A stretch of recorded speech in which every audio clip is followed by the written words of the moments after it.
Hello, আসসালামু আলাইকুম। আমি মোহাম্মদ রুহুল আমিন, প্রভাষক মনোবিজ্ঞান বিভাগ, ডক্টর মাহবুবুর রহমান মোল্লা কলেজ। সুপ্রিয় শিক্ষার্থীবৃন্দ, মনোবিজ্ঞান দ্বিতীয় পত্র অনলাইন ক্লাসে তোমাদেরকে স্বাগতম।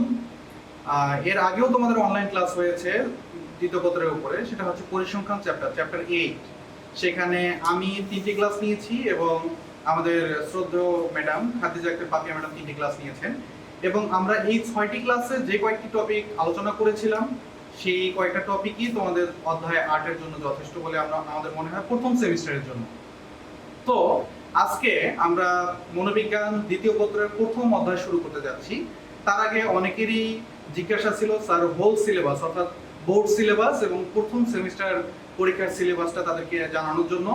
এবং দ্বিতীয়ত হচ্ছে মনোবিজ্ঞানে আমাদের যে প্র্যাকটিক্যাল মার্কস আছে তারা সকলেই জানেন যে 25 নাম্বার আছে, কিন্তু এই 25 নাম্বার আসলে কিভাবে ভাগ করে দেয়া আছে সেক্টর ওয়াইজ সেটা জানানোর জন্য। তো সেটা নিয়ে আমরা আলোচনা করব। আমরা আজকের ক্লাসে মূলত দ্বিতীয় পত্র প্রথম অধ্যায়ের ছোট্ট একটি টপিক জাস্ট বুদ্ধি কি ততটুকু জানবো এবং সিলেবাস এবং মানবন্টন সম্পর্কে জানবো। মেইনলি এই ক্লাসটা হচ্ছে সিলেবাস এবং মানবন্টন সম্পর্কে, কিন্তু আমরা ছোট্ট একটি টপিক বুদ্ধি কি সেটা আমরা এই ক্লাসে আলোচনা করব। তো চলো তাহলে ক্লাস শুরু করা যায়। তো প্রথমে আসি আমরা দ্বিতীয় পত্র পরিপূর্ণ সিলেবাস অর্থাৎ বোর্ড সিলেবাস, বোর্ডে যেভাবে তোমাদের কোশ্চেন হবে, কিভাবে অ্যানসার করতে হবে, সেই বিষয়গুলো আমরা আজকে আলোচনা করব।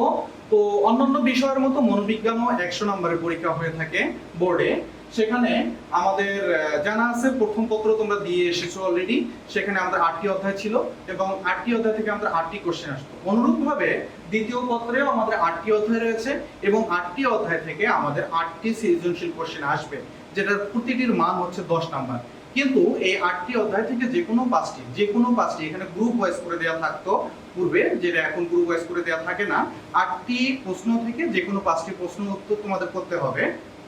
সেই 5টি প্রশ্নের মান 50 নাম্বার এবং এই 8টি অধ্যায় থেকে 25টি বহু নির্বাচনী প্রশ্ন থাকে, যে 25টি বহু নির্বাচনীতে তোমাদের রয়েছে 25 নাম্বার, এই মিলে হলো 75 মার্কস।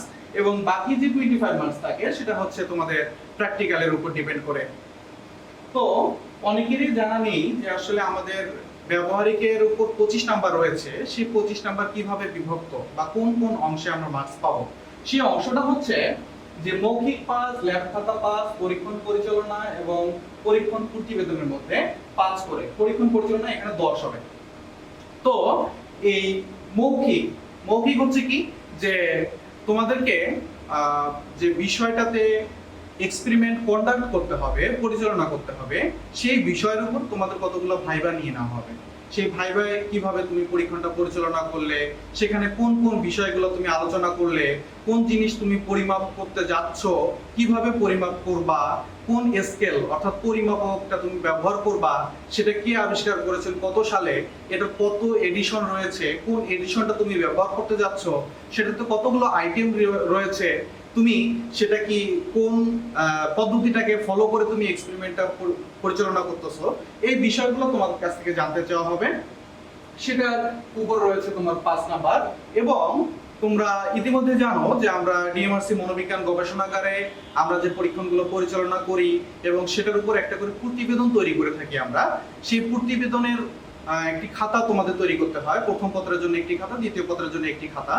তো এই যে সবগুলো আমরা প্রতিবেদনের জন্য একটা খাতা তৈরি করি, সেই খাতায় রয়েছে আমাদের 5 নাম্বার। অর্থাৎ সেকেন্ড ইয়ারের শুরু থেকে শেষ পর্যন্ত, পরীক্ষার আগ পর্যন্ত যতগুলো আমরা এক্সপেরিমেন্ট কন্ডাক্ট করব, পরিচালনা করব, সেগুলোর উপরে হচ্ছে তোমাদের প্রতিবেদন লিখতে হবে এবং সেই প্রতিবেদনগুলোর উপরে ডিপেন্ড করে তোমাদেরকে 5 নাম্বার দিয়ে দেওয়া হবে। এখন পরীক্ষার হলে তোমাদের একটি টপিক দিয়ে দেওয়া হবে, যে টপিকটার উপরে কি করতে হবে, তোমাদেরকে এক্সপেরিমেন্ট কন্ডাক্ট করতে হবে। সেই পরীক্ষণ পরিচালনা অর্থাৎ তোমাকে ইনস্ট্রুমেন্ট দিয়ে দেওয়া থাকবে, অর্থাৎ তোমার ল্যাবরেটরিতে তোমাকে ইনস্ট্রুমেন্ট দিয়ে দেওয়া থাকলো, সেই ইনস্ট্রুমেন্টের মাধ্যমে তোমাকে এক্সপেরিমেন্টটা কন্ডাক্ট করতে হবে এবং কন্ডাক্ট করে তোমার ফলাফল বের করে তোমার যিনি এক্সপেরিমেন্টার থাকবে অর্থাৎ যার আন্ডারে তুমি এক্সপেরিমেন্টটা কন্ডাক্ট করবা, পরীক্ষণটা পরিচালনা করবা, তাকে তোমার ফলাফল প্রদর্শন করতে হবে। এখন এই যে তুমি এক্সপেরিমেন্টটা কন্ডাক্ট করলা, এটার উপরে থাকবে 10 নাম্বার। এবং যে এক্সপেরিমেন্টটা তুমি কন্ডাক্ট করবা, সেই এক্সপেরিমেন্টার বিশদ বিবরণ তোমাকে প্রতিবেদনে লিখতে হবে। তুমি কোন স্কেল সেই পরীক্ষণের জন্য ব্যবহার করেছো, কেন ব্যবহার করেছো, অন্যগুলা কেন ব্যবহার করোনি, সেটাতে আইটেম সংখ্যা কত, সেটা তোমার পপুলেশন কি, তোমার স্যাম্পল কি, সবগুলা বিষয় তোমাকে ইলাবোরেটলি ডেসক্রাইব করতে হবে। সেটার উপরে রয়েছে 5 নাম্বার। এই সব মিলিয়ে আমাদের থাকবে 25 নাম্বার। তবে এখানে একটি বিষয় রয়েছে যে প্রতিটি কার্যক্রম দৈব চয়নের মাধ্যমে নির্বাচন করতে হবে। দৈব চয়ন, দৈব চয়নটা আসলে কি? দৈব চয়ন হচ্ছে র্যান্ডমাইজেশন। র্যান্ডমাইজেশন তোমাদের যতগুলো এক্সপেরিমেন্ট আমরা কন্ডাক্ট করব কলেজে, সেই সবগুলো বিষয়ে, সবগুলো টপিকে তোমাদের পরীক্ষা থাকবে, কিন্তু তুমি কোনটি লিখবে সেটা তুমি জানো না। হয়তো ভাগ্যক্রমে র্যান্ডমলি লটারির মাধ্যমে তোমাকে একটি বিষয় নির্বাচন করে দেওয়া হবে, সেই নির্বাচনকৃত বিষয়ের উপরে তোমাকে এক্সপেরিমেন্টটা কন্ডাক্ট করতে হবে। অর্থাৎ তুমি যদি একটি বিষয়ের উপরে, একটি টপিকের উপর বা একটি এক্সপেরিমেন্টের উপরে প্রিপারেশন নিয়ে যাও, তাহলে সেটা যে তুমি করতে পারবা তার কোনো নিশ্চয়তা নেই। অর্থাৎ লটারির মাধ্যমে তোমাকে সেই বিষয়ে কন্ডাক্ট করতে হবে। তো এই ছিল আমাদের বোর্ডের সিলেবাস। দ্বিতীয়ত, আমাদের করোনাকালীন সময় আমরা সরাসরি ক্লাস নিতে পারছি না, তোমাদের সাথে আমাদের সরাসরি ক্লাস নেওয়ার সুযোগ হচ্ছে না, যার কারণে আমাদের অনলাইন ক্লাস নিতে হচ্ছে। কিন্তু সময় কিন্তু কারোর জন্যই থেমে নেই। হয়তো তোমাদের জন্য সময় থেমে নেই, হয়তো তোমরা পড়াশোনা চালিয়ে যাচ্ছ, এই আমরা আশাবাদী হয়ে তোমাদের অনলাইন ক্লাসগুলো দিচ্ছি। তো সেকেন্ড ইয়ারে উত্তীর্ণ হয়ে যাওয়ার পরে তোমাদের ফার্স্ট সেমিস্টার পরীক্ষা হওয়ার সুযোগ রয়েছে। সেই ফার্স্ট সেমিস্টার পরীক্ষার সিলেবাস আমরা এখানে 4টি অধ্যায় নিয়ে আলোচনা করব। ফার্স্ট সেমিস্টারে প্রথম অধ্যায় হচ্ছে বুদ্ধি, চতুর্থ অধ্যায় হচ্ছে আচরণের উপর পরিবেশের প্রভাব, ষষ্ঠ অধ্যায় হচ্ছে মূল্যবোধ, অষ্টম অধ্যায় হচ্ছে পরিসংখ্যান। এর মধ্যেই অষ্টম অধ্যায় পরিসংখ্যান আমরা ইতিমধ্যে আলোচনা করেছি এবং এই অধ্যায়ের উপরে আমরা অলরেডি 6টা ক্লাস নিয়ে ফেলেছি তোমাদের। আশা করি তোমরা 6টা ক্লাসের মাধ্যমে উপকৃত হয়েছো, তোমরা হ্যান্ড নোট করেছো এবং সেখানে যে ম্যাথমেটিক্যাল প্রবলেমসগুলো রয়েছে তোমরা নিশ্চয়ই সেগুলো বাসায় প্র্যাকটিস করেছো। তো এবার আসি প্রথম অধ্যায় বুদ্ধি, যেটা আমরা শুরু করতে যাব আজকে, সেটা বিষয়ে আমরা একটু পরেই আলোচনা করব। চতুর্থ অধ্যায় হচ্ছে আচরণের উপর পরিবেশের প্রভাব।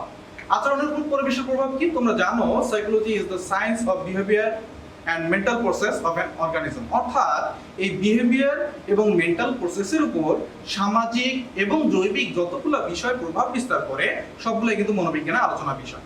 তো এখানে অর্থাৎ চ্যাপ্টার 4 এ আচরণের উপর পরিবেশের প্রভাব, অর্থাৎ এনভায়রনমেন্টাল যতগুলো ফ্যাক্টর রয়েছে আমাদের, যে ফ্যাক্টরগুলো কিনা আমাদের আচরণের উপর গুরুত্বপূর্ণ প্রভাব বিস্তার করে, আমাদের আচরণ সৃষ্টি করে, আমাদের মধ্যে মানসিক প্রক্রিয়া তৈরি করে, আমাদের আচরণকে মডিফাই করে, পরিবর্তন করে, চেঞ্জ করে, সেই বিষয়গুলো সম্পর্কে আমরা জানবো। যে সামাজিকরণ কি, সামাজিক কোন কোন ফ্যাক্টরগুলো আমাদের আচরণের উপর গুরুত্বপূর্ণ ভূমিকা পালন করতেছে, কিভাবে সামাজিকরণের মাধ্যমে আচরণকে প্রভাবিত করা যায়, হ্যাঁ, কিভাবে সামাজিকরণ ঘটে, প্রকারভেদ, কিভাবে সামাজিকরণের মাধ্যমগুলো কি কি, এই সবগুলো বিষয় আমরা চতুর্থ অধ্যায়ে গেলে জানতে পারবো। এরপরে হচ্ছে আমাদের ষষ্ঠ চ্যাপ্টার, যেটা হচ্ছে মূল্যবোধ। মূল্যবোধ হচ্ছে আরো একটি সামাজিক ফ্যাক্টর, এনভায়রনমেন্টাল ফ্যাক্টর, যেটা কিনা কি করে আমাদের আচরণ এবং মানসিক প্রক্রিয়ার উপর গুরুত্বপূর্ণ প্রভাব বিস্তার করে থাকে। তো যখন আমরা এই চ্যাপ্টারটি পড়ব, যখন আলোচনা করব, তখন আমরা আলোচনা করব কিভাবে মূল্যবোধ সৃষ্টি হয়, কিভাবে মূল্যবোধ আচরণকে প্রভাবিত করে, কোন কোন মাধ্যমগুলো মূল্যবোধ সৃষ্টিতে গুরুত্বপূর্ণ ভূমিকা পালন করে, কিংবা আমাদের কালচার, কৃষ্টি কিভাবে আমাদের আচরণ এবং মানসিক প্রক্রিয়াকে প্রভাবিত করতেছে। অর্থাৎ এই বিষয়গুলা ইলাবোরেটলি আমরা ডেসক্রাইব করব এই চ্যাপ্টারে। আর অষ্টম অধ্যায় তো তোমাদেরকে বলে দেওয়াই আছে। তাহলে এই হচ্ছে আমাদের সিলেবাস এবং এখন আমরা আসবো তাহলে প্রথম অধ্যায় বুদ্ধি সম্পর্কে।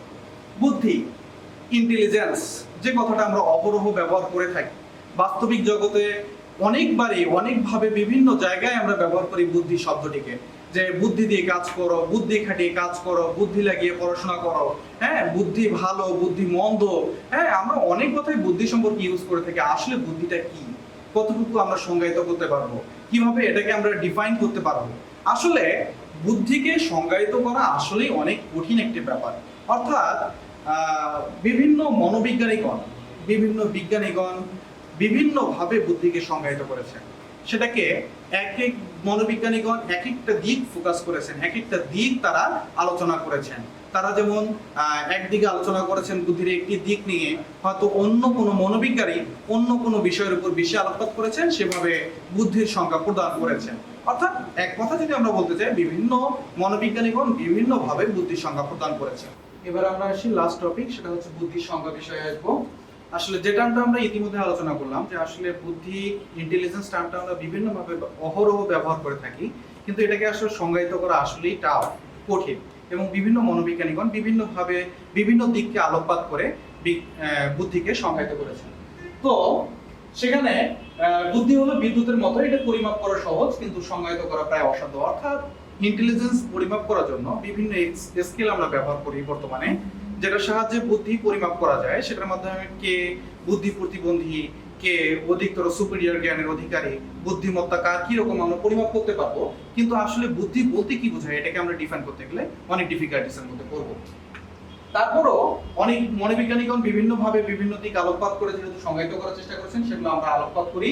যে ডেভিড ওয়েক্সলার বলেছেন যে বুদ্ধি হলো জগৎকে অনুধাবন করার ক্ষমতা এবং বাধা সমূহকে মোকাবেলা করার সামর্থ্য, অর্থাৎ এবিলিটি। কে কত বেশি বাধাকে মোকাবেলা করতে পারতেছে, কে কতটুকু সমস্যা সংকুল পরিবেশে সে নিজেকে উদ্ধার করে আসতে পারতেছে, এবং আমাদের পারিপার্শ্বিক জগৎ, এই এনভায়রনমেন্ট, পৃথিবীকে আমরা কতটুকু বুঝতে পারতেছি, কিভাবে সেটার সাথে আমরা নিজেকে অ্যাডজাস্ট করে নিতেছি, কিভাবে আমরা সেটার সাথে খাপ খাওয়াই নিতে পারতেছি। সবকিছু ইন্ডিকেটর হচ্ছে কিসের? বুদ্ধি। অর্থাৎ যে যত বেশি বুদ্ধিমান সে তত বেশি নিজেকে জগতের সাথে অ্যাডজাস্ট করে নেবে এবং তার জীবন চলার পথে যতগুলো বাধা বিপত্তি আসবে, সমস্যা আসবে, সেগুলোকে সে সাফল্যের সাথে সমাধান করতে পারবে।